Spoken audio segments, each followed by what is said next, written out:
ଖାଇସାରି ହାତକୁ ଚାଟନ୍ତୁ ନାହିଁ। ଘର ଭିତରେ ମଧ୍ୟ ନଖ କାଟନ୍ତୁ ନାହିଁ। ଘର ବାରଣ୍ଡା କିମ୍ବା ବାହାରେ ନଖ କାଟନ୍ତୁ। ମହୁକୁ କେବେ ଗରମ କରି ଖାଆନ୍ତୁ ନାହିଁ, ଏହା କ୍ଷତିକାରକ ହୋଇଥାଏ। ହରଡ଼ ଡାଲି ସହିତ ଦହି ଖାଆନ୍ତୁ ନାହିଁ, ବ୍ଲଡ଼ ପ୍ରେସର ହାଇ ପାୱାର ହେବାର ସମ୍ଭାବନା ଥାଏ। ଗୋଟିଏ ଅଶ୍ୱତ୍ଥ ପତ୍ର ଗଙ୍ଗା ଜଳରେ ଧୋଇ କେଶରରେ ଶ୍ରୀ ଲେଖି ମନି ପର୍ସରେ ରଖନ୍ତୁ।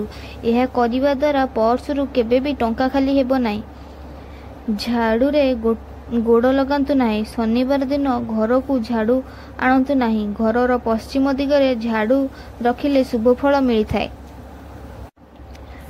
ରାତ୍ରି ଭୋଜନ ପରେ ଉଷୁମ ପାଣିରେ ଅଳ୍ପ ଡାଲଚିନି ଗୁଣ୍ଡ ମିଶାଇ ପିଇଲେ ଭଲ ନିଦ ହୋଇଥାଏ।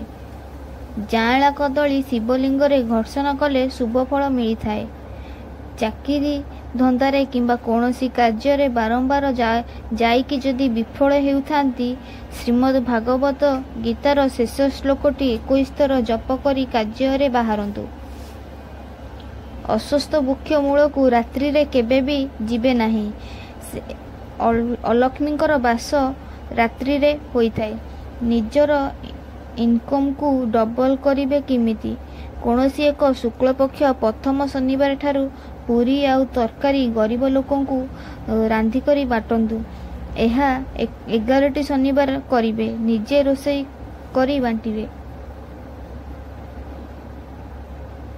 ଡ୍ରିମ୍ ଜବ୍ ପାଇଁ ଚେଷ୍ଟା କରୁଛନ୍ତି କି?